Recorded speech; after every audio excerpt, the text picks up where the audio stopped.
Ya. Bueno.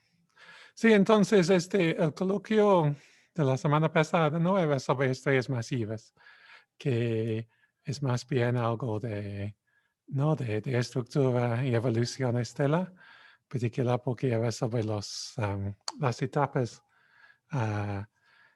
tardías de la evolución de estas estrellas y su destino final como agujeros negros.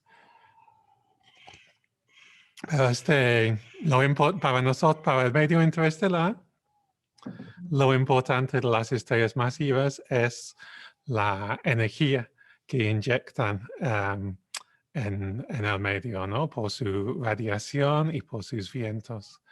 Porque aunque son una fracción muy, muy pequeña de todas las estrellas, su radiación y sus vientos dominan la inyección total de energía en la galaxia, al menos. Y también, ¿no? Son importantes para el enriquecimiento de los elementos pesados en el medio interestelar. No sé si ustedes tienen algo que decir o preguntar sobre eso.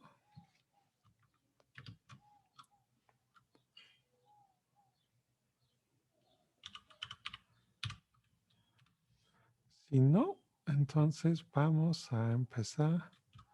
Voy a empezar a compartir la pantalla y vamos a empezar a hablar de regiones H2.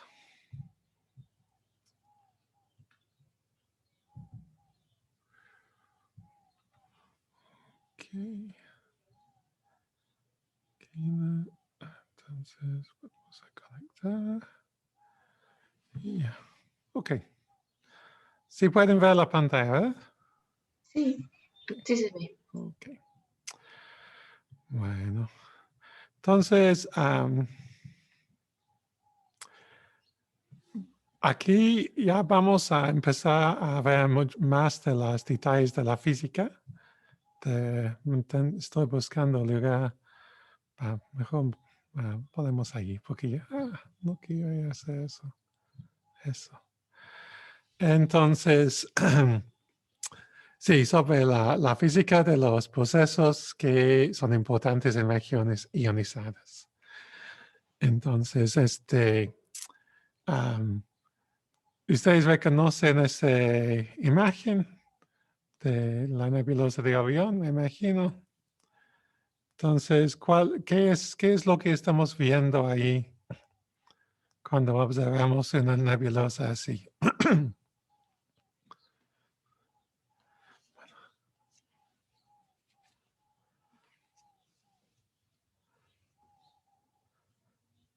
¿Qué es la emisión que vemos?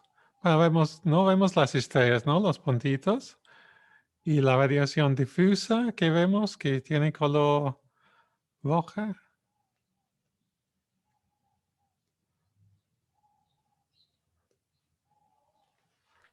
Está rojo y en la zona superior del lado Digo, esta emisión aquí, ¿no? Que es más rojo. ¿Qué piensas que está emitiendo? Debería ser gas más caliente, ¿no? Ah, pero ¿qué tipo de emisiones? Una especie de emisión del proceso de ionización. Un poco. Lo que vemos son líneas, ¿no? ¿no? Acuérdense que cuando vimos el espectro de las nebulosas en la primera semana, que básicamente una nebulosa, bueno, vimos, ¿no? El ejemplo de una nebulosa planetaria, pero una nebulosa en región H2 es parecida, que casi no vemos continuo, vemos puras líneas, ¿no? Y estas líneas vienen del gas ionizado, pero no son directamente productos de la ionización, son como producto indirecto. De hecho, las líneas más fuertes que vemos aquí en esta imagen, creo que son las líneas de hidrógeno, de particular de H-alfa, y esta es una línea de recombinación. ¿Okay? Entonces, como que estamos, vamos a hablar del equilibrio de ionización. Entonces, claro, es importante la ionización para producir el gas ionizado, pero al mismo tiempo tenemos que combinar la recombinación, ¿no? La formación del átomo, porque en un equilibrio tienen que estar en balance, ¿no? Entonces, si tenemos el balance de ionización en la región, hay tantas recombinaciones como ionizaciones en cada segundo. ¿Sí? Entonces, claro, no quiere decir que hay mucho gas neutro, ¿no? Porque no, el chiste de considerar este equilibrio es encontrar cuál es la fracción de ionización y vamos a ver que es bastante grande, ¿no? Entonces, tenemos una fracción pequeña de átomos que están siendo fotoionizados, ¿no? Entonces, y luego tenemos la recombinación, que es común porque tenemos una fracción grande de H más y una fracción grande de electrones. Y es durante el proceso de la recombinación que producimos las líneas que vemos. ¿Sí? Entonces, bueno, vamos a ver un poco sobre de recombinación. ¿Alguien me puede explicar más o menos cómo es esta ecuación aquí con los varios pasos? Pues según lo que estudiábamos en el video, el H más sería como un protón o un núcleo de hidrógeno y el electrón. Entonces ellos se pueden recombinar. También se decía que si no van pues como a velocidades muy altas, se pueden recombinar por la interacción pues por la atracción eléctrica que existe entre ellos. Pero cuando ellos se combinan o se recombinan para formar un átomo de hidrógeno, el átomo no queda en el estado base, sino que queda muy excitado. Y cuando él queda muy excitado, empieza a emitir fotones, pero no pasa inmediatamente pues del estado muy excitado al estado base, sino que es como una secuencia de pasos donde él va emitiendo fotones que son los que se ven en el espectro, pues los de emisión. Y él va emitiendo fotones hasta que ya llega al estado base, que es el H0, y ya queda, sí, en el estado base, y emite el último fotón. Ujú. Bueno, muy bien, gracias, Maritza. Entonces tienes, no, toda la razón. Entonces tenemos la emisión de varios fotones y hay una diferencia con el primer fotón, porque el primer fotón es de continuo, ¿ok? Y es de continuo porque tienen la energía que tiene este fotón es la diferencia entre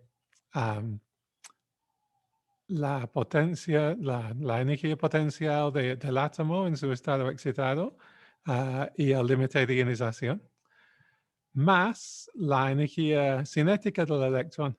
Y como que la energía cinética del electrón puede tener cualquier valor, ¿no? Puede tener un valor continuo. Entonces, por eso que este fotón también puede tener una longitud de onda o una frecuencia continua. Pero tienen una frecuencia mínima que sería la diferencia entre el umbral de ionización y la energía de este nivel ligado. ¿Okay? Entonces, típicamente si la recombinación es a un nivel muy alto, estos fotones están en el infrarrojo y emiten un continuo en el infrarrojo. También si tenemos la recombinación directa a un estado menos excitado, entonces podemos tener la emisión de un continuo de óptico, ¿okay? Que eso podemos ver. Pero como dijimos al principio, este continuo es débil comparado con las líneas. Y puede haber muchas líneas porque puede haber muchas transiciones para llegar al estado base. Y la última transición que llega al estado base bueno, vamos a ver después en el nivel de las energías que este es un brinco mucho más grande de energía, el último paso. Y entonces el último fotón que está emitido es ultravioleta. Y no en el caso de que viene de una transición de línea, este fotón no es capaz de ionizar más hidrógeno, ¿no? Tendría una longitud de onda de alrededor de 1000 angstroms, que es casi a nivel para ionizar hidrógeno, pero no es suficiente. Entonces, en principio, todos estos fotones pueden escapar de la región, pero para como que puede ser absorbido por el estado base de hidrógeno, entonces el último fotón ultravioleta que está emitida no llega muy lejos, ¿no? Entonces, y de hecho la transferencia radiativa de estos fotones es bastante complicado. Pero lo que más observamos es uno de estos fotones intermedios. Entonces, por ejemplo, perdón. ¿Por qué no? Ya. En el caso de H-alfa, que está en la parte roja del espectro, es la transición entre nivel 3 y 2. ¿No? Y generalmente todas las transiciones que terminan en el nivel 2 son los que vemos en el rango óptico, ¿no? Y los que terminan en el nivel 3 vemos y también nivel 4 vemos en bandas infrarrojas. Okay. Entonces, bueno, eso fue un poco sobre la recombinación. Regresando ¿no? al proceso inverso de la fotoionización. Entonces, este es algo que depende mucho de la frecuencia de la radiación. Y tenemos una sección recta para el proceso que es cero cuando la energía del fotón, H nu, es menor que cierto umbral. Por eso que tenemos estas líneas verticales aquí, son los límites de la ionización, ¿no? Igual en este caso, no tenemos posibilidad de ionizarlo si tenemos los fotones menos que este umbral. Este es suponiendo que el átomo está en su estado base. ¿Okay? Y este es lo que llamamos muchas veces la aproximación nebular. Y se llama aproximación nebular porque es una aproximación que es casi siempre válido para las nebulosas, al menos en el caso de hidrógeno y helio. El caso de elementos más pesados no siempre es cierto, pero para hidrógeno y helio sí. Entonces, una pregunta no fue, voy a hacer la segunda pregunta primero. ¿Por qué se ven muy diferentes las gráficas que vienen del libro de Drain y la gráfica del libro de Ryden y Pogge?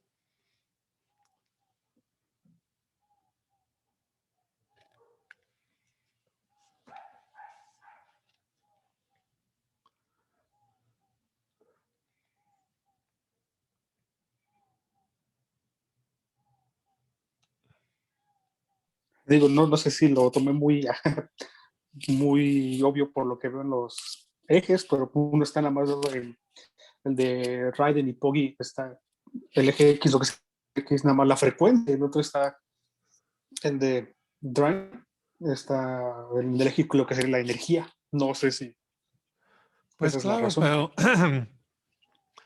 pero la energía y la frecuencia son proporcionales, ¿no? Sí, es lineal, ¿no? La dependencia.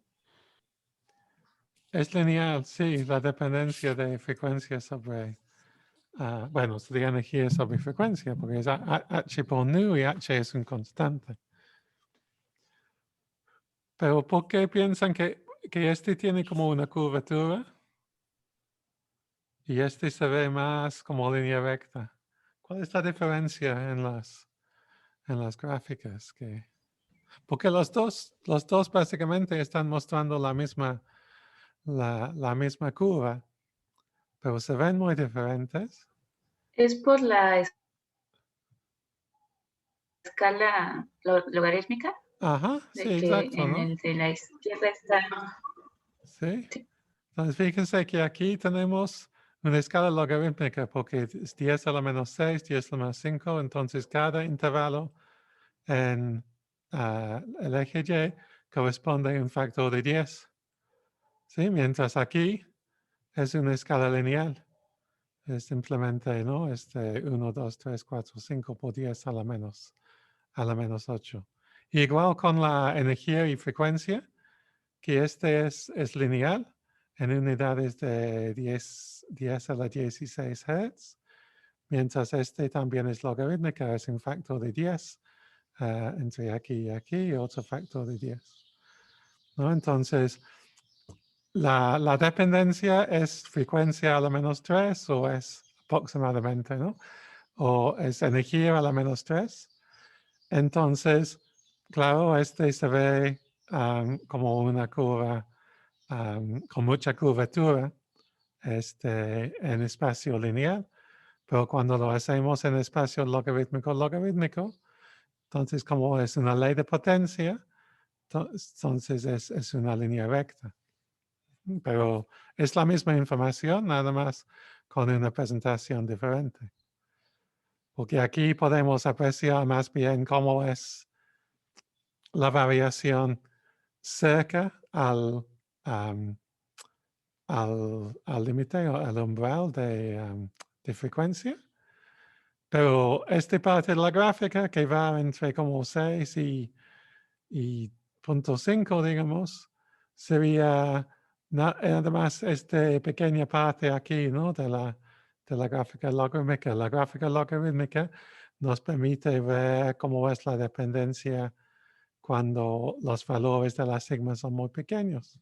Porque cuando si estamos a 1% o a 0.1%, podemos ver la diferencia en el espacio logarítmico, pero todo se ve como cero en el espacio lineal.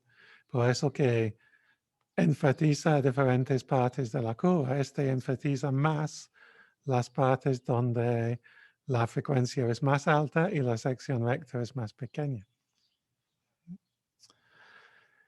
Y, ok, entonces la otra pregunta es sobre los rayos X, ¿no? Entonces, en la, en la tarea, una de las preguntas era sobre la distribución de rayos X blandos y rayos X duros en la galaxia.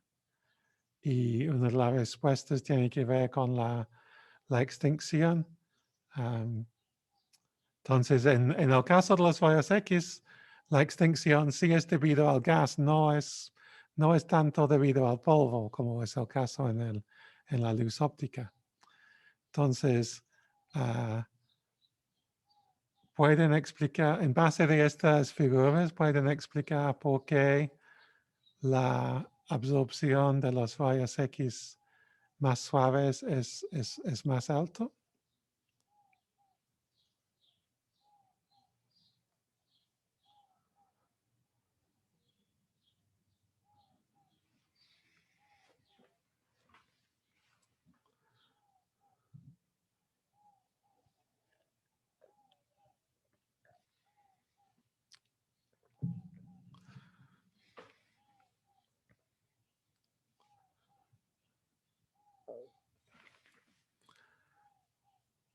Los rayos X, ¿qué tipo de energía tienen cada fotón en el rango de rayos X?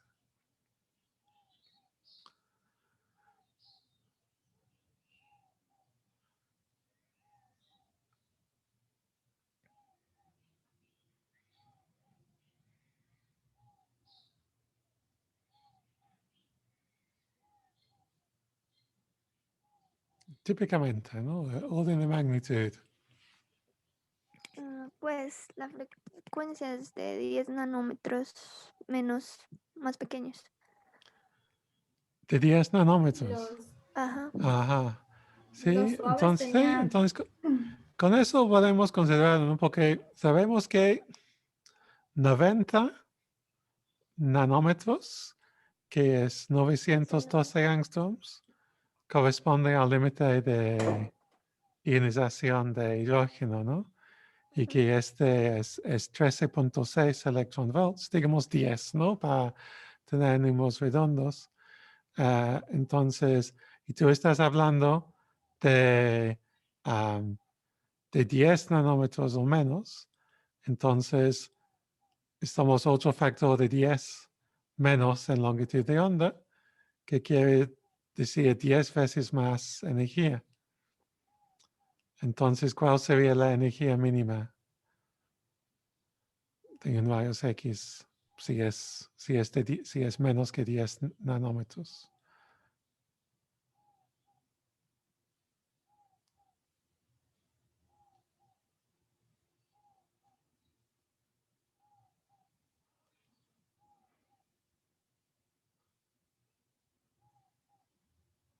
Bueno, no tengo el valor, pero digamos se podría calcular a partir de ahí la frecuencia y luego multiplicar por h y saber más o menos la energía a esa longitud de No es onda. necesario, ¿no? Porque no necesitamos conocer los constantes, porque estamos nada más hablando de proporciones.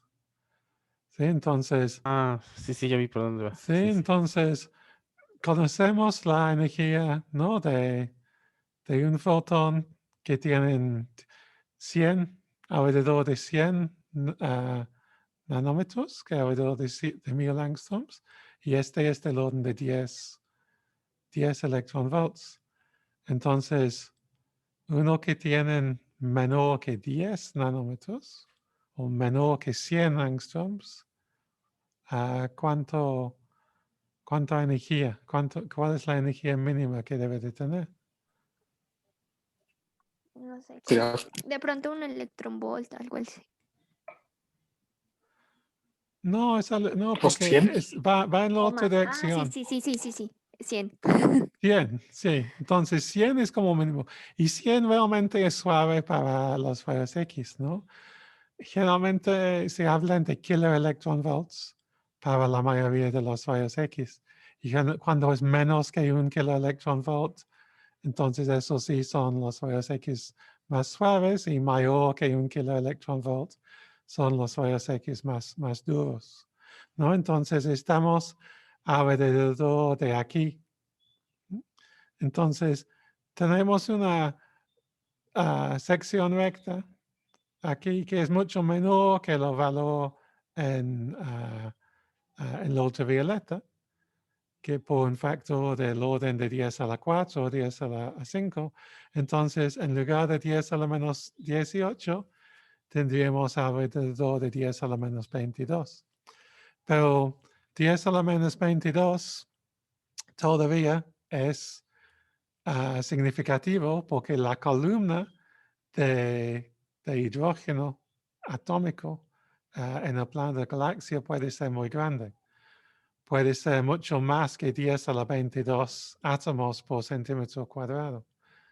Entonces, y para calcular qué tan importante es la absorción, entonces hay que multiplicar esta sección recta por la densidad columnar de partículas de absorbedores. En este caso serían los átomos neutros de hidrógeno.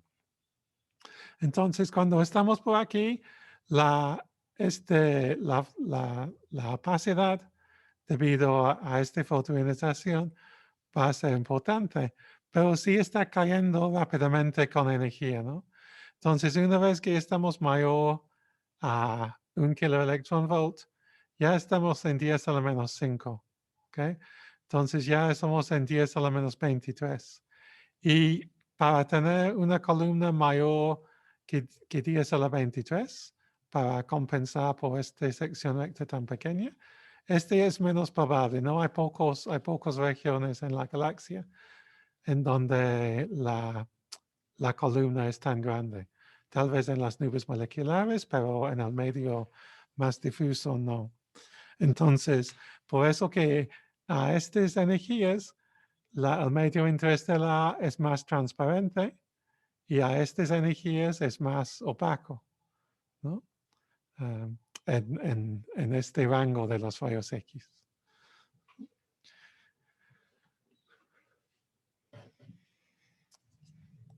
¿Alguien tiene dudas sobre eso?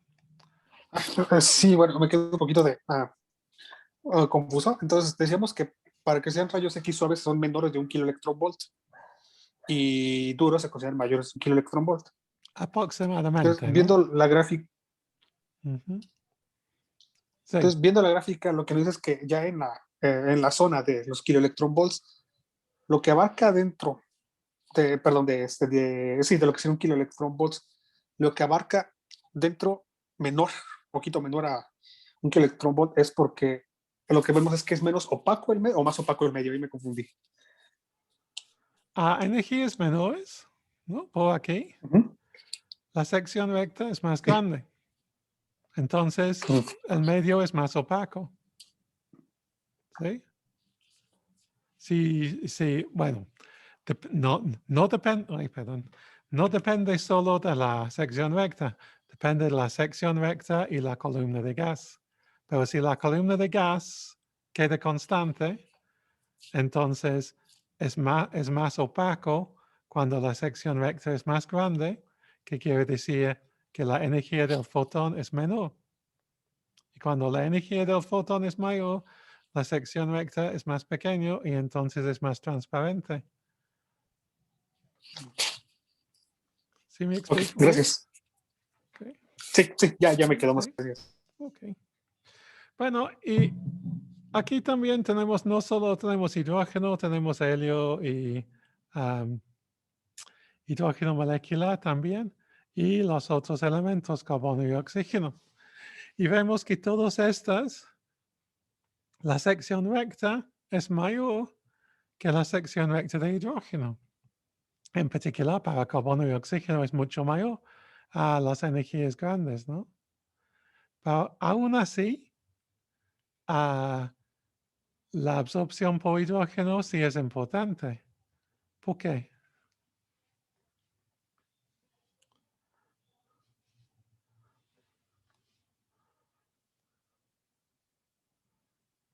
Porque es más abundante el hidrógeno. Exacto, ¿no? Porque esta sección recta es, ¿no? El efecto por cada átomo, ¿no? Entonces, este es el efecto de cada átomo de hidrógeno, este es el efecto de cada átomo de carbono. Y como que los átomos de carbono son menos abundantes de los de hidrógeno por un factor de 10.000, entonces el efecto del carbono está reducido por 4 órdenes de magnitud, ¿no? Que vemos 1, 2, 3, 4. Entonces realmente es menos importante.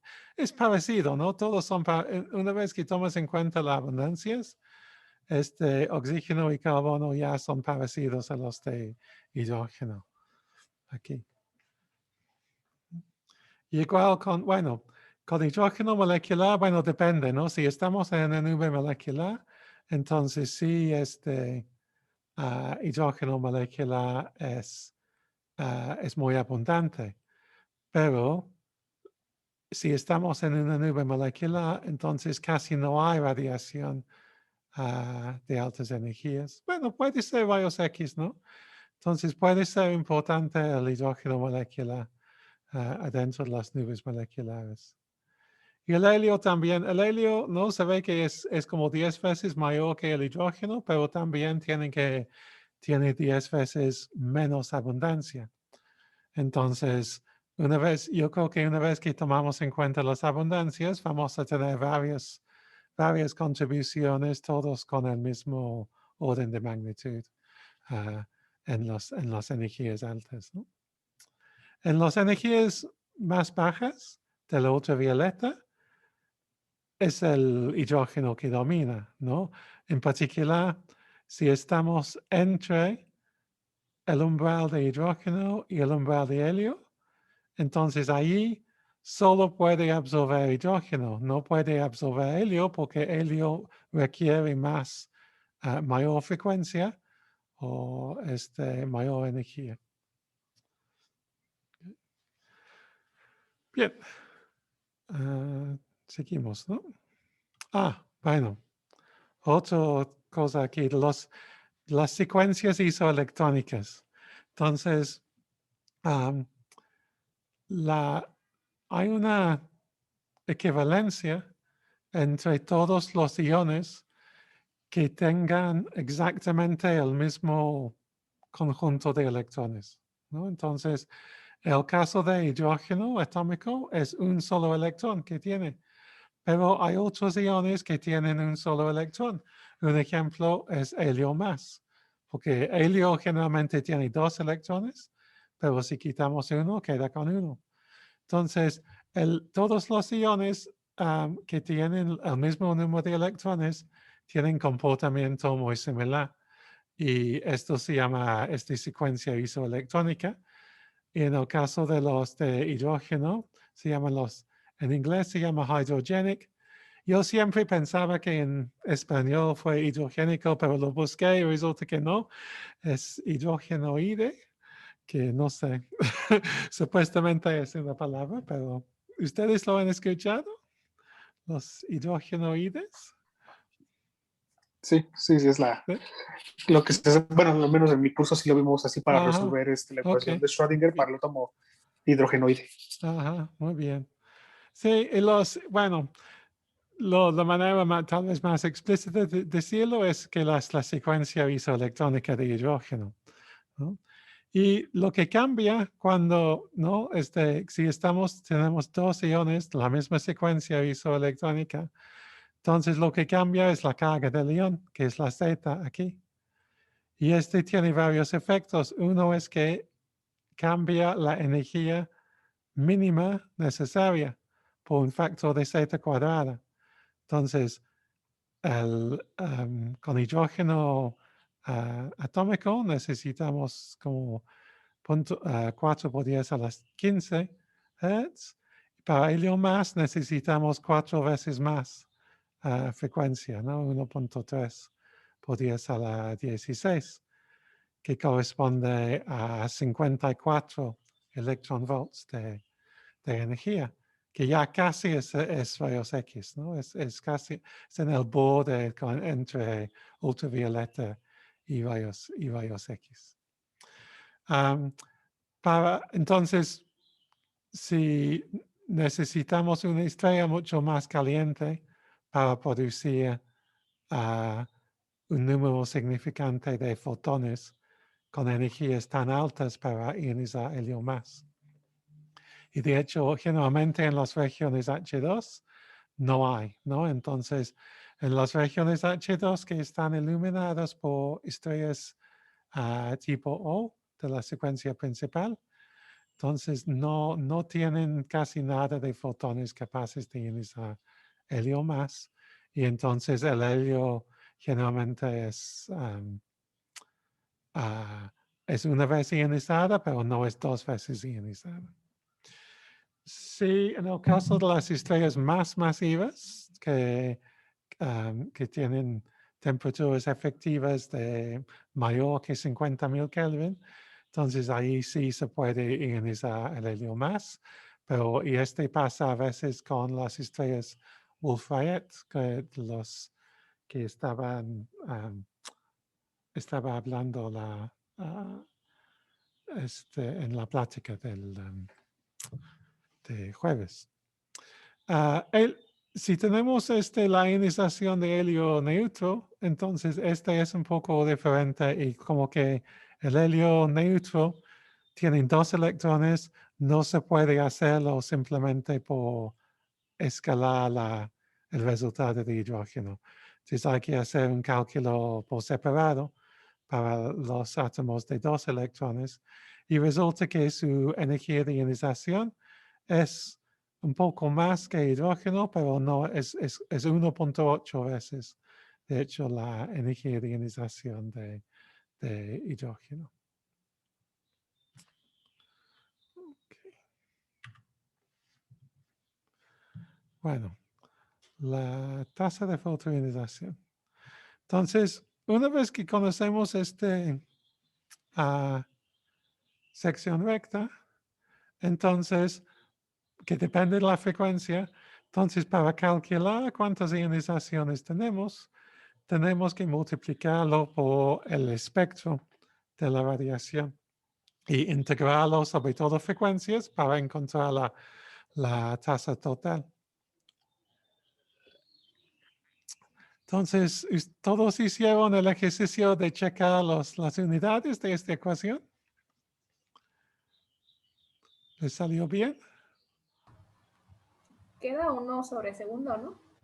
Sí. Ujú. Sí. Entonces, bueno, una pregunta es, ¿cuál? Aquí tenemos varias cosas, ¿no? Densidad de energía por frecuencia, velocidad de la luz y energía del fotón. Entonces, esta combinación de la U por la C dividido por H nu, ¿a qué corresponde físicamente esta combinación?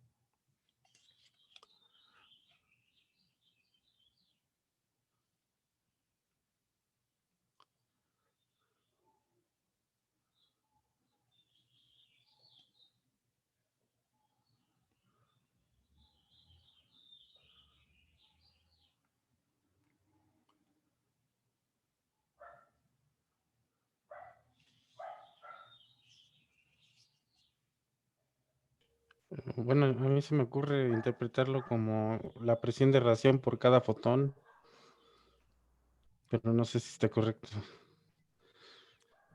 ¿Por qué presión? Lo que pasa es que hay una ecuacioncita que nos relaciona la presión con la densidad de energía, que es 1/3 de la densidad de energía. Pero bueno, a lo mejor estoy mezclando algo que no. Es 1/3 de la densidad de energía dividido por C, ¿no? Sí, por ahí hay una relación. Sí. Pero este es solo para radiación isotópica. ¿Sí? Y bueno, pero aquí la presión no entra, ¿no? Porque no. Sí se puede calcular la presión de energía, la presión de radiación, ¿no? Y es proporcional a la densidad de energía, ¿sí? Pero eso no es lo que tenemos aquí. Y la presión de radiación no es relevante porque la presión de radiación es un efecto mecánico, ¿no? Es una fuerza por unidad de área. Entonces, si quieres calcular la aceleración de algo, necesitas a lo mejor conocer la presión de radiación para calcular la transferencia de momento de la radiación a la materia. Pero aquí solamente queremos calcular la tasa de fotoionizaciones. No nos interesa en la transferencia de momento. Y por lo tanto, la presión de radiación no es lo que estamos buscando, ¿no? Y de hecho, como la presión de radiación sería la densidad de energía dividido por C. Y aquí lo tenemos multiplicado por C.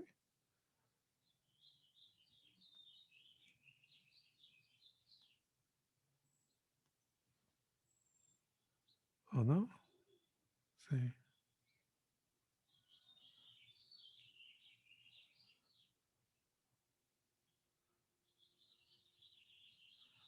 No, de hecho, bueno, se había multiplicado y luego dividido, entonces se cancela.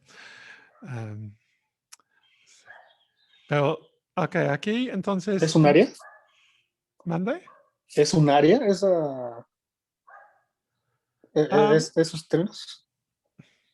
Tiene unidades de algo por área, ¿no? Entonces, si vemos las unidades, este es energía por volumen, por frecuencia. y este es velocidad, ¿no? Centímetros por segundo. Si lo multiplicamos, lo que tenemos es energía por área por tiempo. ¿Ok? Y este es un tipo de flujo, ¿no? En este caso sería flujo de energía, pero abajo tenemos dividido por la energía del fotón. ¿Ok? Entonces estamos quitando la unidad de energía. Y ya entonces no tenemos un flujo de fotones, no tenemos flujo de energía, tenemos flujo de fotones. Tenemos fotones por segundo por centímetro cuadrado. Pues, entonces es la tasa por unidad de área con que los fotones están incidentes sobre el átomo. ¿Sí? Entonces, no se puede, ¿no? En términos sencillos se puede decir que es un flujo de fotones, pero por unidad de frecuencia, ¿no? Entonces, por eso que cuando lo multiplicamos por la sigma, que tiene unidades de área, es que nos da una tasa de interacciones por segundo, que sería las ionizaciones por segundo.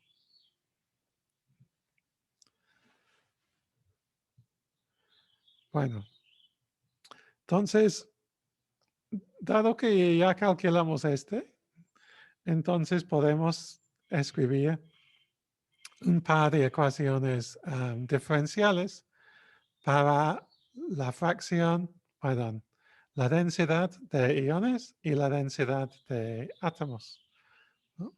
Y estos siempre van juntos y tienen que sumar a 0, porque si nada más estamos considerando la ionización y recombinación, entonces la densidad total de hidrógeno no tiene por qué cambiarse.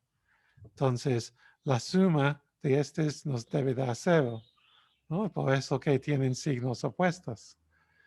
Cada vez que tenemos una fotoionización, aumentamos el número de protones, entonces tenemos un valor positivo por dt de la densidad de iones, pero reducimos el número de átomos. Entonces tenemos un negativo en el d por dt de la densidad de átomos.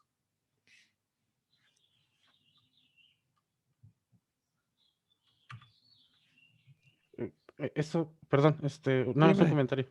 Eso quiere decir que, digamos, que cuando estamos produciendo los iones, dependemos de la cantidad de hidrógenos en el estado base, ¿no? Es lo que nos dice la primera ecuación diferencial. Y Sí, la segunda nos exacto. dice que Exacto, los conforme... dos. Entonces, sí, porque si ya tenemos todo el gas está ionizado, que no tenemos átomos, entonces obviamente ya no tenemos más fotoionizaciones, porque no hay átomos para ionizarse. En la práctica no ocurre porque tenemos el otro proceso, el proceso de la recombinación. Y el proceso de la recombinación siempre nos está alimentando con más átomos para poder ionizarlos. ¿Sí? Entonces estas ecuaciones serían aproximadas al proceso, ¿no? Porque no estaría tomando en cuenta la recombinación. Pues son parciales, ¿no? Esta es la contribución de la fotoionización a la tasa de cambio de los iones y la tasa de cambio de los átomos. ¿Ah? Pero no están contemplando los otros procesos que vamos a incluir en un momento, ¿no? Para encontrar el equilibrio. ¿Sí? Muchas gracias.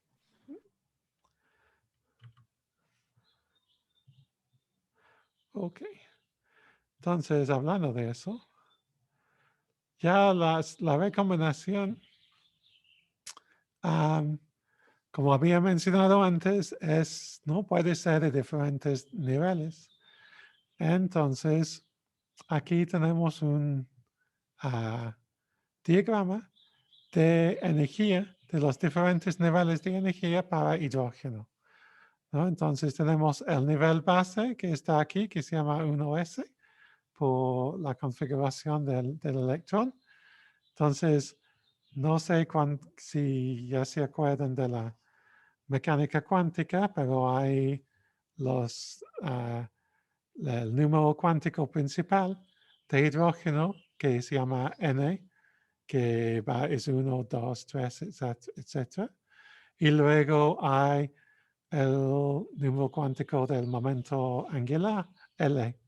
Y por razones históricas hay una secuencia de letras que usamos para los diferentes valores de la L. Y cuando la L es igual a 0, digamos que es un nivel tipo S. Y cuando L igual a 1 es tipo P. Y luego D, F, G, etc., ¿no? Y ¿ustedes saben por qué usan estas letras? No, porque ya después del F ya es lógico, va F, G, H, por ejemplo. Pero para la SPD no entiendo, no sé por qué. Debe de haber una razón. Pero es algo que viene de los estudios de la química, ¿no? Al fin del siglo XIX y al principio del siglo XX. Y cuando tenemos una recombinación, entonces podemos aparecer el hidrógeno en cualquiera de estos estados. Entonces, estas flechas azules como ilustran el cambio de la energía entre el electrón libre, en donde el sistema tiene una potencia, una energía positiva respecto al límite de ionización, y el estado ligado, que tiene una energía negativa respecto al límite de ionización. Entonces, cuando vamos aquí, es cuando emitimos el fotón de continuo, porque podemos tener diferentes energías cinéticas del electrón, que son las energías positivas. Pero luego, las transiciones posteriores, como de 4P a 3D, que es Paschen alfa, estas tienen frecuencias completamente determinadas, porque la frecuencia aquí corresponde a la diferencia en energía entre el nivel 4P y el nivel 3D. Y bueno, tiene un cierto ancho los niveles, pero en general es muy pequeño el ancho comparado con la diferencia de energía. Entonces, por eso que llamamos estas transiciones como transiciones de línea, porque emiten solo una frecuencia, solo una longitud de onda. Entonces, si tenemos la recombinación por la línea verde, llegamos a este nivel 4P y desde allí podemos tener transiciones a niveles más bajas. Pero no podemos tener cualquier transición. ¿Por qué no? ¿Por qué no podemos tener 4P a 3P, por ejemplo?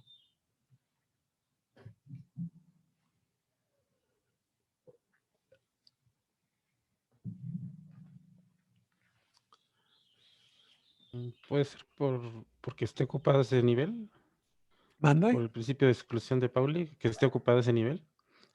No, no están Porque- ocupados porque la densidad, las densidades en el medio interestelar son mucho menos que las densidades necesarias para llenar los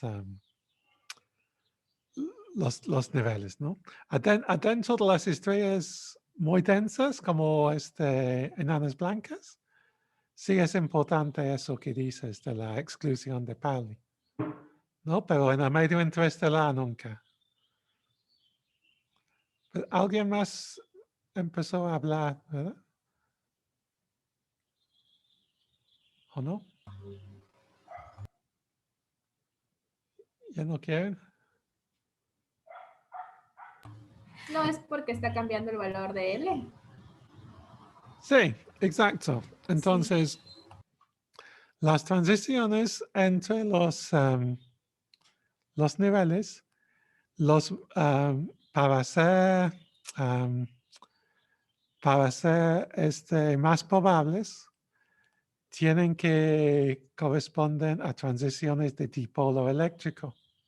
¿Okay? Entonces, quiere decir que hay un acoplamiento entre el nivel superior y el nivel inferior con el operador del dipolo eléctrico, que corresponde a un cambio en el momento angular por unidad.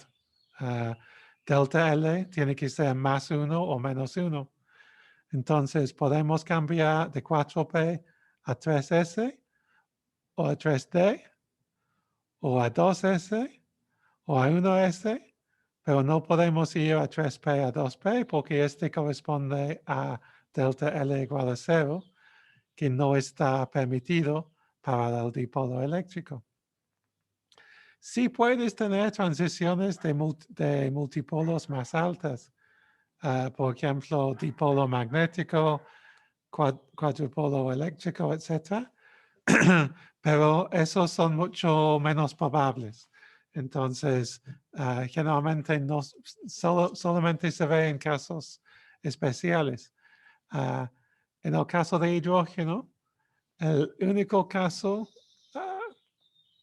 no, de hecho, ni siquiera eso. No, entonces, en hidrógeno casi nunca se ven transiciones que no sean del dipolo eléctrico. La única excepción es la transición hiperfina en el nivel base. Entonces, el nivel base tienen una estructura, tienen varios como subniveles debido a la interacción del electrón con el núcleo.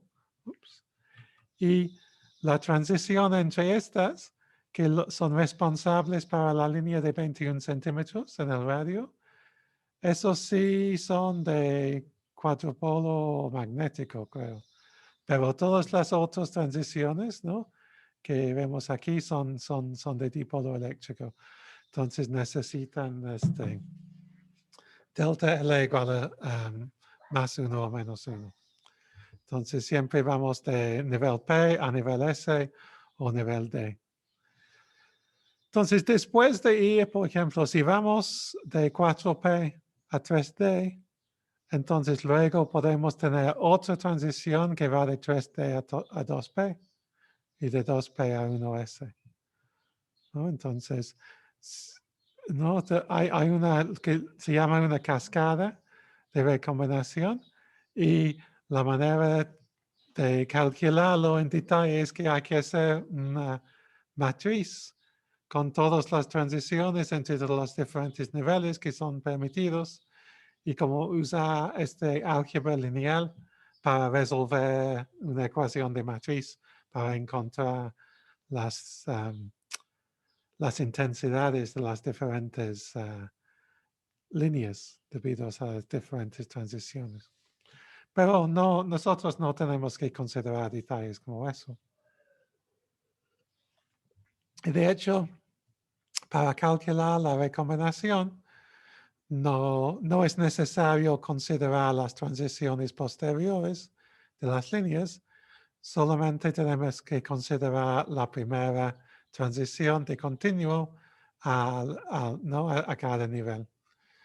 Entonces tenemos estos coeficientes alfa, que tenemos uno para cada nivel, y en general no usamos la mecánica cuántica para calcular estos coeficientes, pero otra vez es un detalle que no tenemos que considerar, pero simplemente que resulta que cada uno típicamente tiene una dependencia de la temperatura, porque tiene una dependencia sobre la velocidad de los electrones. y sumamos todos estos alfas para todos los niveles de n igual a 1 de infinito y L igual a 0 a n menos 1. Y este nos da la tasa total de recombinación para lo que se llama el caso A.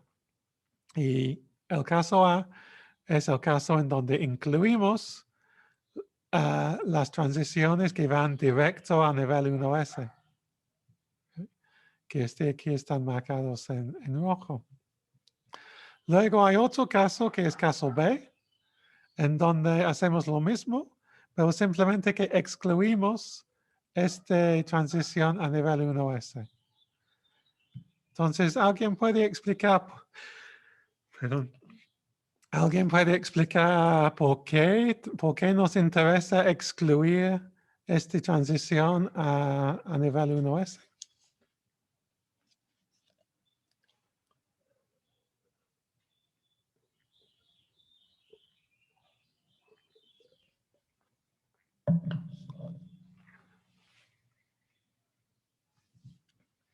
Porque estamos considerando solamente el caso en que decaiga a nivel 2. ¿Pero por qué? Según pues lo que creo que entendí el video era porque en el estado base cada recombinación se compensaba con una ionización. Pues Sí. Sí, porque fíjate, la diferencia entre esta transición y los demás es que aquí el fotón de continuo que emitimos debido a esta recombinación tiene una energía que es mayor que el límite de ionización de hidrógeno. ¿Okay? Entonces, cuando hacemos esta recombinación, emitimos una línea, perdón, no es una línea, un fotón de continuo que es capaz de ionizar hidrógeno otra vez. ¿Okay? Pero en los otros casos no, porque si hacemos la recombinación aquí, por ejemplo, la energía que tienen que es la longitud de esta flecha azul, es incapaz de ionizar hidrógeno si el hidrógeno es todo en el estado base. ¿Okay? Entonces, a lo mejor ustedes están pensando, bueno, pero ya vimos que el hidrógeno puede estar en estados excitados porque está regresando al estado base. Y esto es cierto, pero resulta que estas transiciones de líneas son tan rápidas que el hidrógeno no se queda mucho tiempo en estos estados excitados. Entonces, cuando se recombina, se hace la cascada radiativa y regresa al estado base muy, muy rápido, ¿no? En cada fracciones de segundo, milisegundos. Entonces, es muy poco probable que un átomo tomado al azar, es muy poco probable que sea en un estado excitado en cualquier momento. Es mucho más probable que sea en el nivel base. Y entonces los únicos fotones que son importantes para ionizar son los que tienen mayor que 13.6 electronvolts, ¿no? Y este sí es uno de ellos, ¿no? Porque tienen la energía del electrón más 13.6, que obviamente ya es mayor que 13.6. Entonces, si hay hidrógeno atómico cerca al punto de emisión de este fotón, puede ser absorbido de inmediato. Y si está absorbido de inmediato, entonces podemos descontarlo de los dos lados del equilibrio de ionización, porque cada recombinación así produce automáticamente otra fotoionización. Entonces simplemente no consideramos esas recombinaciones y no consideramos las ionizaciones inducidas por la emisión de este fotón. Y este es, ¿no? Es el hecho de este caso B. Y en la práctica es casi siempre lo que uno quiere en una región densa como una región H2. Porque las fotones ultravioletas capaces de ionizar hidrógeno no pueden ir a mucha distancia porque el camino libre por medio de los fotones antes de ser absorbido por hidrógeno es muy pequeño comparado con el tamaño de la región en general. Entonces usamos esta aproximación y el caso B. El caso A es más relevante para regiones muy difusas y de baja densidad, en donde estos fotones sí pueden escapar sin interactuar otra vez con el gas. Pero eso es menos común en el medio interestelar. Creo que en el medio intergaláctico es más relevante porque hay mucho menos columna de materia entre las galaxias comparado con en las galaxias. Bien.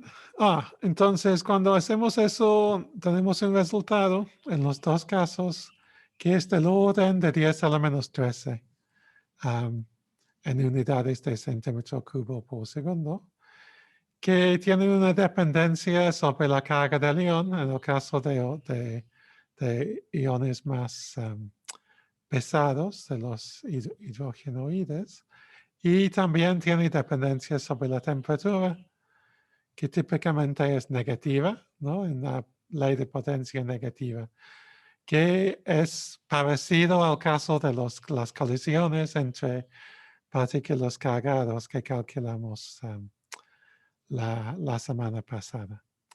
Pero estos son ajustes, ¿no? Son solamente aproximaciones y son válidos en un cierto rango de temperatura, digamos entre como 2000 y 20.000 grados, que son las temperaturas típicas de las regiones H2.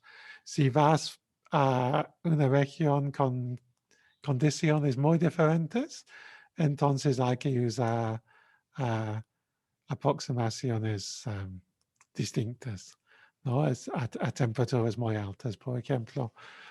No se puede extender esta dependencia a temperaturas de millones de grados. Allá hay que hacer otro tipo de cálculo.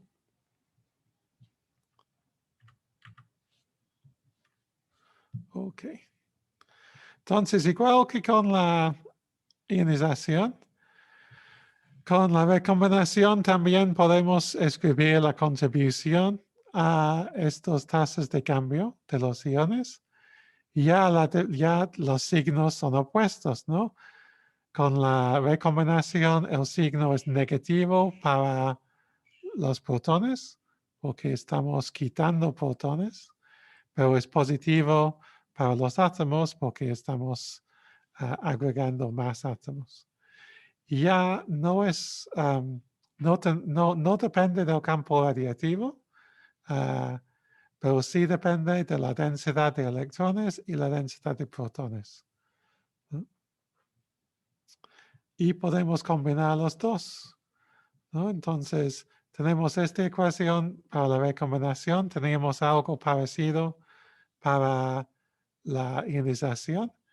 Y si decimos que está en equilibrio, entonces quiere decir que las densidades de protones y átomos no cambian con tiempo. Y entonces el lado derecho de esta ecuación tiene que ser igual al lado derecho de esta ecuación, ¿no? Y entonces tenemos que, bueno, tiene que ser el negativo del lado derecho del otro. Entonces tenemos que la tasa de ionizaciones que es proporcional a la densidad de átomos y tasa de fotoionización, es igual al número de recombinaciones. Entonces, en los dos casos, estos ya son medidas volumétricas, ¿no? Son ionizaciones por centímetro cubo por segundo y este es recombinaciones por centímetro cubo por segundo. Entonces, esta es la ecuación básica de del equilibrio de ionización en cada punto, ¿no? Pero todavía depende de algo que no necesariamente conocemos muy bien, que es tasa de fotoionizaciones, porque depende del campo de radiación. ¿Alguien tiene duda?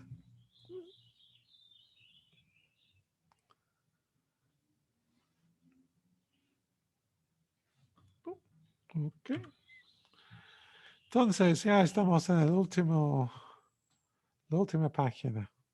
Entonces, vamos a ver, ¿qué utilidad tiene esta ecuación?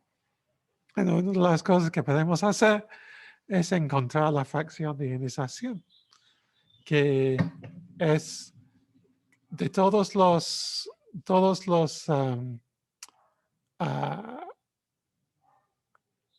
partículas de hidrógeno, cuántos son ionizados y cuántos son neutros.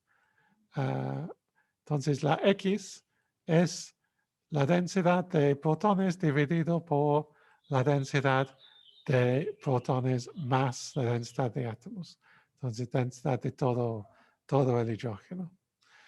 Y si estamos suponiendo aquí que que solamente tenemos hidrógeno, entonces los electrones también tienen que venir de la ionización de los átomos, y entonces tanto los protones como los electrones tienen una densidad que es igual a la X multiplicada por la densidad de hidrógeno. Mientras que los átomos, ¿no?, son la otra fracción, que es 1 menos X multiplicada por la N. Y entonces con esto podemos sustituir en la ecuación del equilibrio de ionización y nos da esto. Y tenemos la n por un lado y la n cuadrado por otro. Entonces cancela un factor la n y podemos escribirlo como una ecuación cuadrática para la x. 1 menos x menos este factor en paréntesis multiplicado por la x cuadrado es igual a 0. Entonces, ustedes encontraron la solución formal de y checaron que estos casos son correctos en los límites.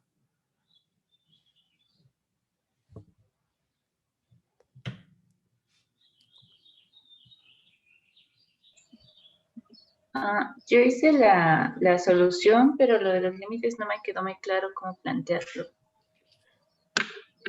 Y de hecho, por ejemplo, el caso límite del segundo, digamos, no me acerqué ni tantito. Entonces, no sé. Ok. Bueno, si quieres, entonces vamos a revisar eso en un momento, pero primero vamos a considerar... No, vamos a hacerlo ya. Ok, entonces lo que puedo hacer...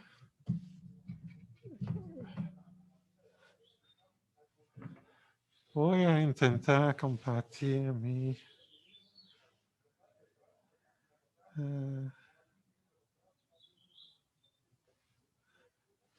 iPad.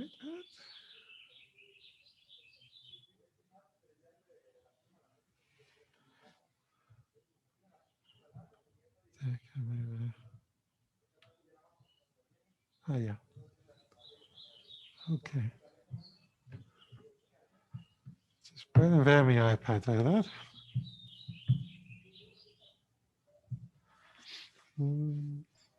¿Ese está en chiquito? Sí, no sé, pero voy a hacerlo más con, déjame pensar. Si lo hago así y luego, ups, puedo hacer en el zoom.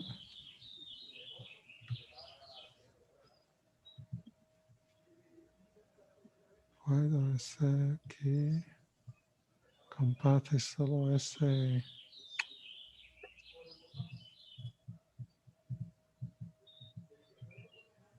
Ah, no, no lo veo.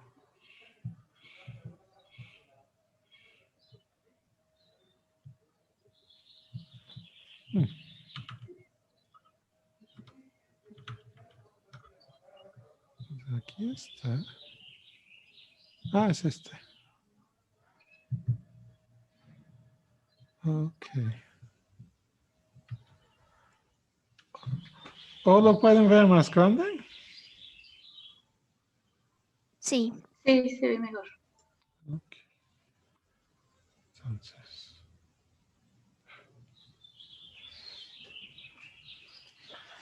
Bien. Ok. Entonces déjame moverlo. Entonces la ecuación que tenemos es, ya no puedo ver. Dame un segundo para organizar mis ventanas.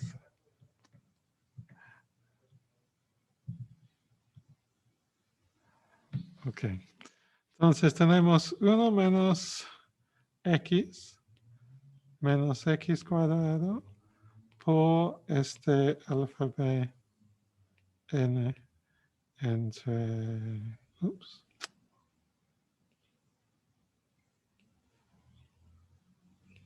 zeta.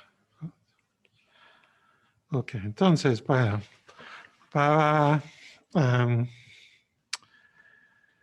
vamos a decir, ¿no? Para simplificar las cosas, que A grande es igual a este, ¿no?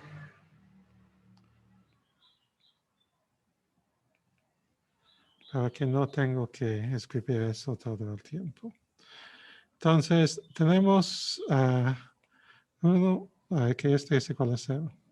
Entonces, 1 menos x menos a x cuadrado es igual a 0. Entonces, la solución formal no es que este es la C es igual a 1, que la P es igual a menos 1 y que la A es igual a menos A. Y la solución es que la X es menos P más o menos P cuadrado menos 4AC al medio entre 2A. ¿Sí es cierto? Sí, es eso, ¿verdad? Sí. Entonces, aquí poniendo este, tenemos que 1 más o menos 1 menos 4AC, que es 4A, pero es más, entre 2A, que es menos 2A. ¿Ok? Que la X es igual a eso. Y entonces lo que obviamente no podemos tener el siglo menos porque más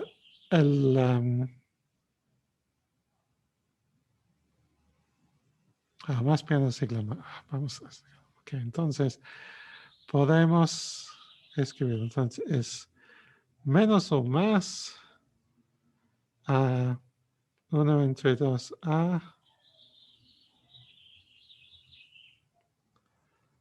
1 más 4A en medio menos 1 entre 2A. ¿Sí? Y si lo dividimos, entonces, claro, quiere decir que aquí la menos podemos descartar porque necesitamos que el resultado sea positivo, porque no es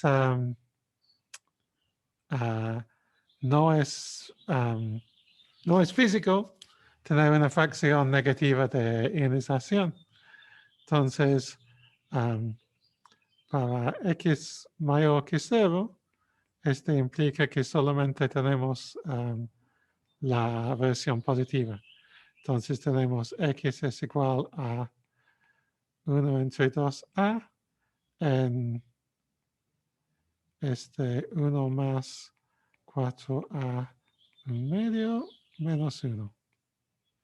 Okay. Entonces, los dos límites que queremos son, tiene que ser a grande o a pequeño. Okay. Entonces, vamos a considerar el primero, que es la zeta fort mucho menor que la alfa b n. Implica que la A es grande, ¿no? A mucho mayor que 1. Y si A es mucho, entonces, con eso queremos estar trabajando en factores de 1 entre A para poder tener algo para despreciar, ¿no? Entonces, mejor que llevamos A adentro ahí. Entonces, tenemos la X. Vamos a llevar 2A adentro del raíz. Entonces, se transforma en 4a cuadrado abajo, ¿no? Entonces tendríamos 1 entre 4a cuadrado más 1 entre a al medio menos 1. Ok, entonces si sacamos un factor de 1 entre el raíz de a, sería a la menos 1 medio por 1 más 1 entre 4a al medio menos 1. ¿Ok? Y luego podemos hacer una expansión de suponiendo que es pequeño. ¿Ok? Entonces sería aproximadamente a la menos 1 medio por 1 más 1 medio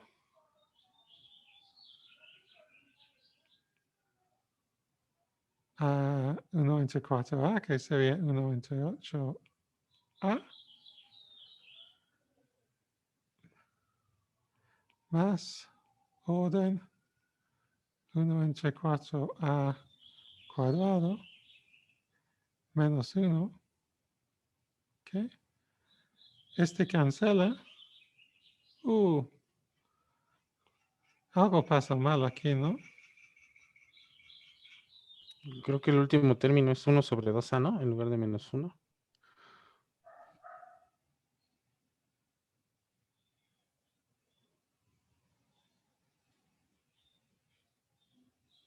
Es cierto. Muy bien. Ok, vamos a regresar aquí.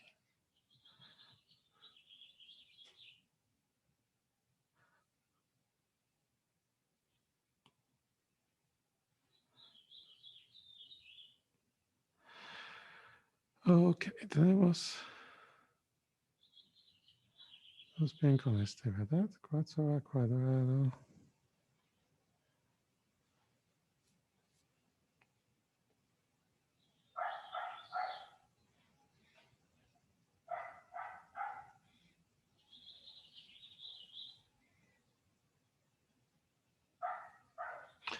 Sí, entonces aquí tenemos 1 entre 2a aquí, ¿no?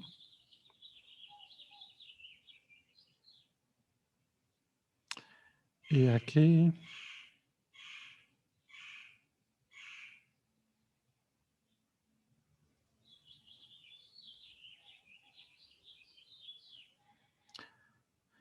sí, entonces aquí, sí, el error aquí fue llevar todo este adentro. Debemos de mantener, llevar nada más el raíz de A adentro y mantener raíz de A afuera.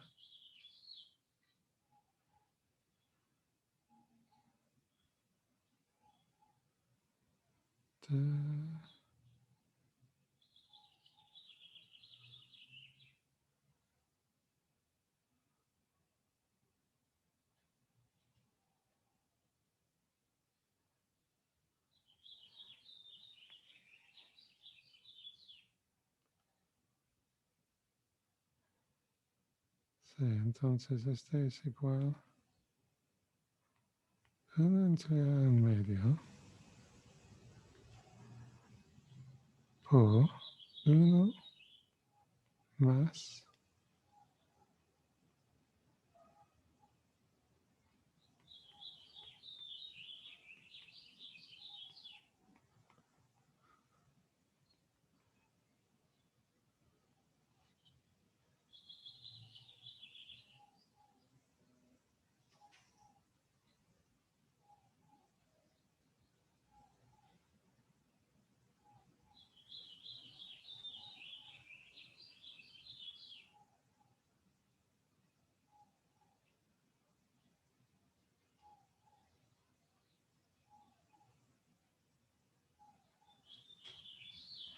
sí, yo creo que con eso,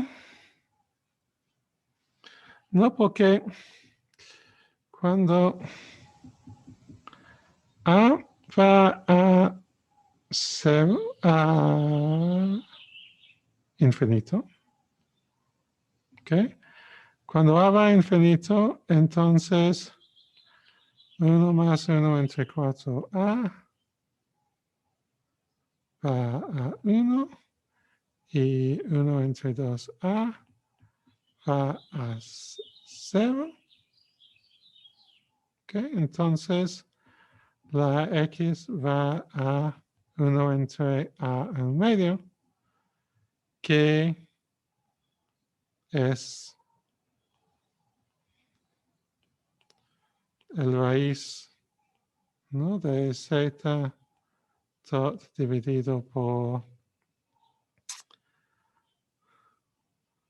alfa B n en medio, que es lo que queremos. ¿Sí? Y en el otro límite, entonces, otro límite, que es la factorización domina.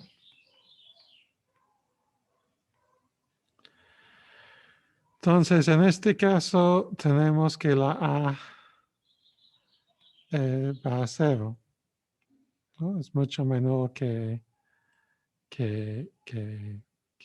1. Y tenemos que la X, voy a escribirlo otra vez, 1 entre 2A por 1 más 4A en medio menos 1. Ok.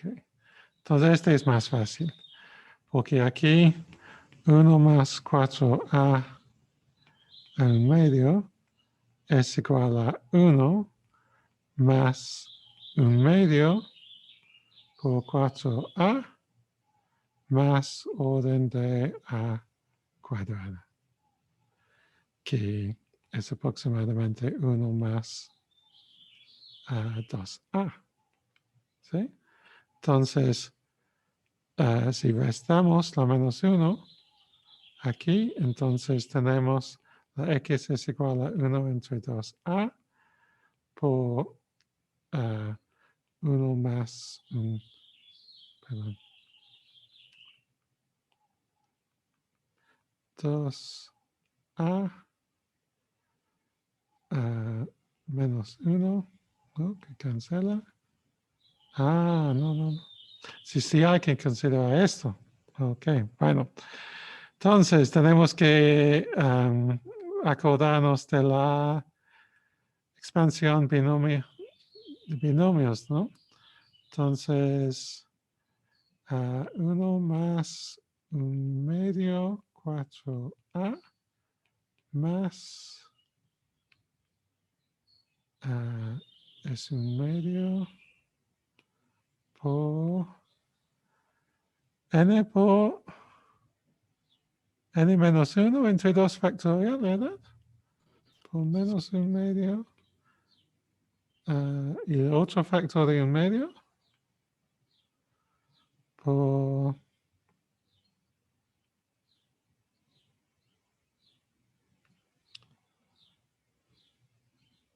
por 4a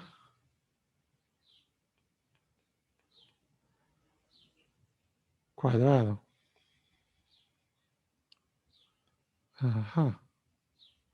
Sí, que es igual más orden de a al cubo. Ok, entonces esta es la expansión no binomial que nos da 1 más x a la n es igual a 1 más nx más n por n menos 1 entre 2 factorial x cuadrado más, ¿no? Todo uno sería así, pero nada más manteniendo el segundo término, que es este. Y entonces cuando hacemos la x, que es 1 entre 2a, en 1 más 2a más, aquí, perdón. Entonces aquí no está en menos porque el n menos 1 no está menos 1/2 acá. Y tenemos factor de 8 abajo y factor de 16 arriba, ¿no? Que nos dan factor de 2 por la a cuadrada. Y luego tenemos el orden de a cubo que vamos a despreciar. Y restamos a menos 1.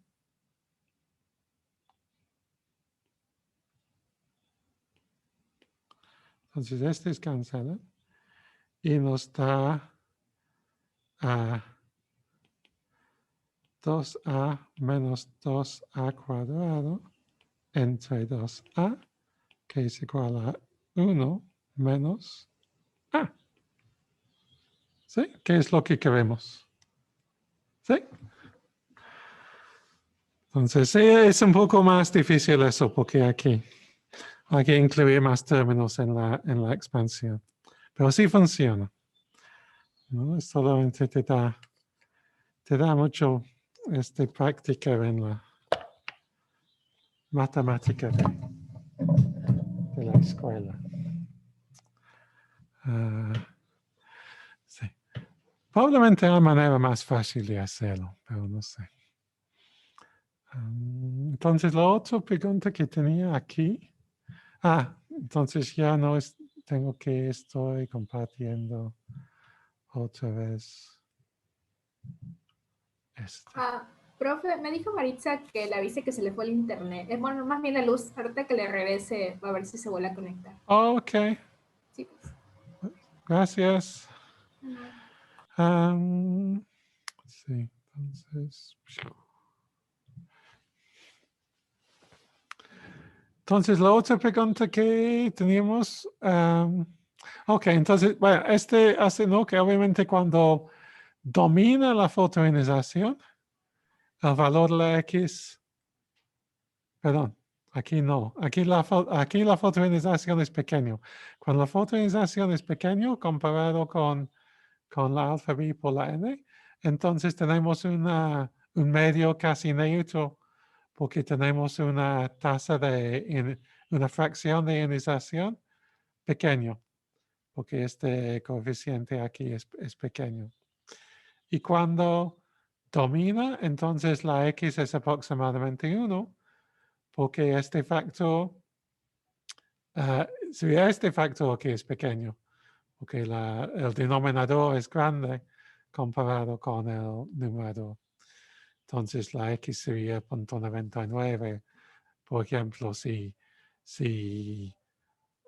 la Z es 100 veces mayor que alfa B por la N.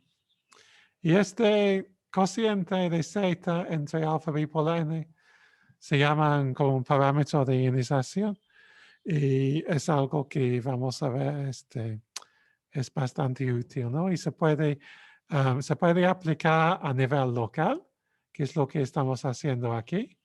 Y también se puede aplicar a nivel global de toda una región. Tiene una forma un poco diferente, pero que es básicamente lo mismo. Y que nos da una idea cualitativa de qué tan ionizado debe ser la región, ¿no? Y va a ser mayor cuando la intensidad de radiación es más grande, porque la intensidad de radiación entra en tasa de fotoionización, y sería menor cuando la densidad es más grande. Porque si todos demás factores son iguales, entonces una densidad más grande favorece la recombinación y va a producir una fracción de ionización menor. Y es porque la recombinación es un proceso de dos partículas, mientras la ionización es de una partícula y el fotón, que no es parte de la densidad del gas, ¿no? Entonces, siempre cuando tienes un proceso que depende de colisiones, comparado con otro proceso que no es de colisiones, sino es de la radiación, entonces generalmente altas densidades favorecen el lado de las colisiones y en este caso favorecen la recombinación. Entonces uno esperaría que regiones H2 más densos deben ser menos ionizados. Y sí es el caso si todo lo demás se quede constante. Vamos a ver que en la realidad los otros factores no se mantienen constantes. Y entonces cuando cambias la densidad vas a tener un efecto un poco contraintuitivo. Pero vamos a ver eso en la siguiente clase.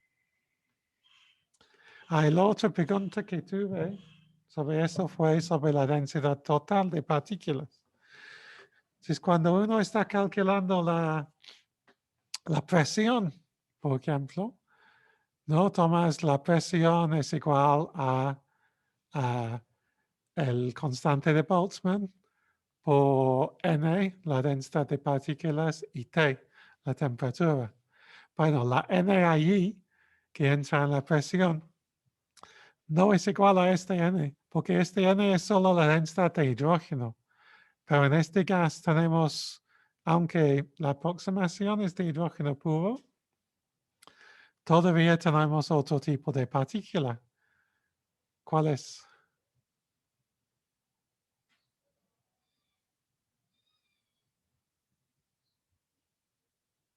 Los ¿Helio? electrones.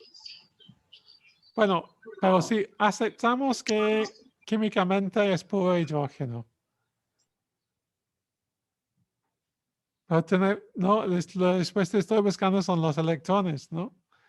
Entonces, la N es la suma de la densidad de protones y la densidad de átomos, pero no está incluyendo la densidad de electrones. Si queremos calcular la presión, hay que hacer una densidad que además de protones y átomos, que también suma la densidad de electrones, porque los electrones contribuyen igual a la presión, ¿no? No, claro, si quieres calcular la densidad de masa, entonces los electrones son despreciables, porque su masa es 1800 veces menos que los átomos. Pero para la presión, cada tipo de partícula, si estás en equilibrio cinemático, entonces cada tipo de partícula tiene la misma energía cinética por promedio. Y por lo tanto que tiene la misma contribución a la presión. Entonces, para calcular la presión necesitas multiplicar la densidad de hidrógeno por 1 más la X, porque la X va a representar la contribución adicional de los electrones. Entonces, en el caso de un gas completamente ionizado, con X aproximadamente igual a 1, entonces la densidad de partículas es 2 veces la densidad de hidrógeno debido a los electrones. Bueno, creo que este es todo por el momento. Había otra pregunta sobre carbono. Entonces, en el caso de que hubiera una fracción de carbono con una abundancia de 10 a la menos 4, ¿qué diferencias habrá en este equilibrio de ionización?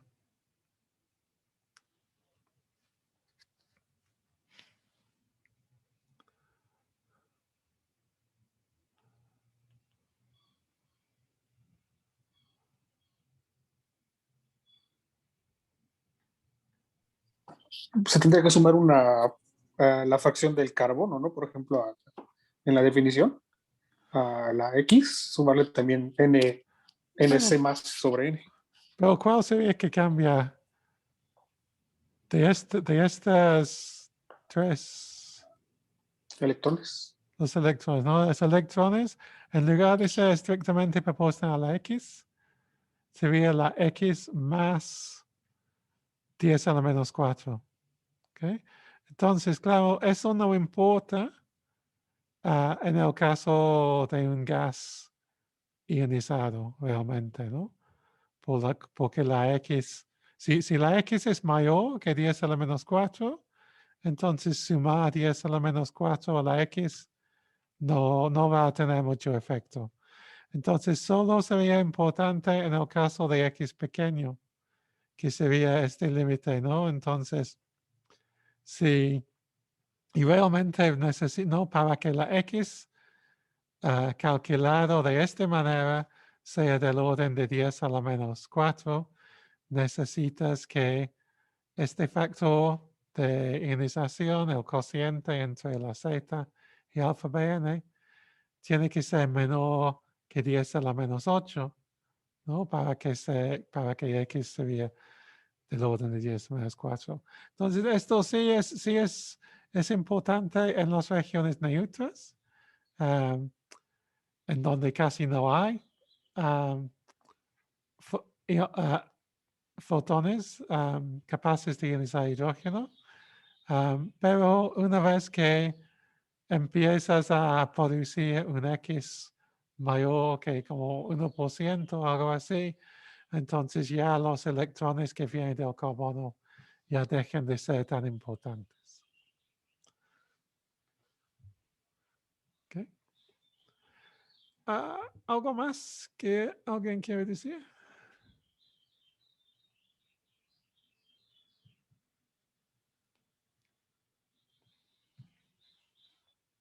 No. Ok. ¿Cómo van ya empezaron la tarea? Bueno, todos pues, alguien tuvo problema con los permisos. ¿Ya se resolvió? Fue Miguel, ¿verdad? Escribí una nota en el...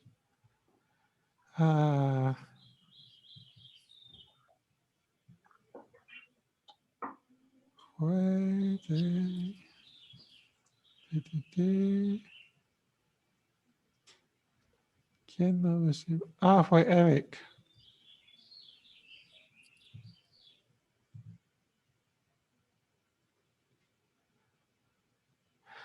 ¿Recibiste mi mensaje, Eric? Sí. Sí, entonces tomo en cuenta eso, ¿no? Sí, no sé qué pasó porque con los demás no tuve problema. No sé si es cuestión de dónde guardaste tu archivo. Pero si tienes problemas, escríbeme y vamos a resolverlo juntos porque en principio debe de funcionar, pero en este momento cuando yo intento ver tu tarea, me dice que no tengo acceso para ver tu archivo. Entonces se la puedo enviar, ¿de las dos tareas o nada más Pues la última? lo único que he revisado es el sencillo, ¿no? De solamente probar el El de proceso. Python. Sí, de Python. Entonces a lo mejor no configuré bien los permisos para cuando Ajá. compartí, ¿no? Cuando le compartí el archivo Ok, si lo puedes o algo revisar, así. por favor. Ok, Gracias. lo voy a checar, gracias. Ok. Profe, una pregunta, ¿el archivo se lo tenemos que enviar el punto .py o el otro archivo, el de Google? El otro formato, pero el de Google. Bueno, mejor el punto IPyNB, ¿no? Que es el Ok. del notebook.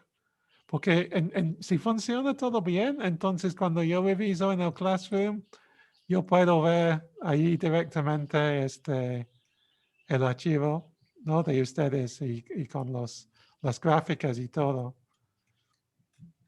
Entonces funciona para la mayoría de ustedes, nada más que poner que había este pequeño problema, pero seguramente lo podemos resolver. Profe, una preguntita. Dime. Para la función de enfriamiento ya ve que nos dice que discutamos qué pasa cuando modificamos la X, ¿no? El valor de XC. Entonces, pues, o sea, yo copié el código y lo puse 3 veces con diferentes X, ¿no? Así está bien y nada más abajo le pongo la discusión. Sí. Sí, porque, o sea, creo que le voy a poner como 3 gráficas variando el parámetro. Sí, no, si quieren, o pueden combinarlo en el mismo, si saben cómo, pero sí, cualquier, no, este método realmente está bien. Ok, ¿No? gracias. ¿Algo más?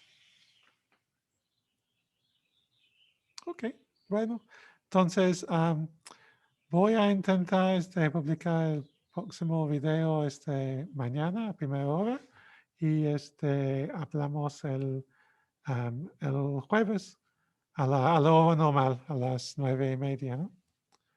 Ok, pero voy a intentar hacerlo más corto, menos páginas. Ok, adiós. Gracias, hasta luego. Gracias, hasta luego. Muchas gracias. Gracias. Hasta luego, gracias. Adiós.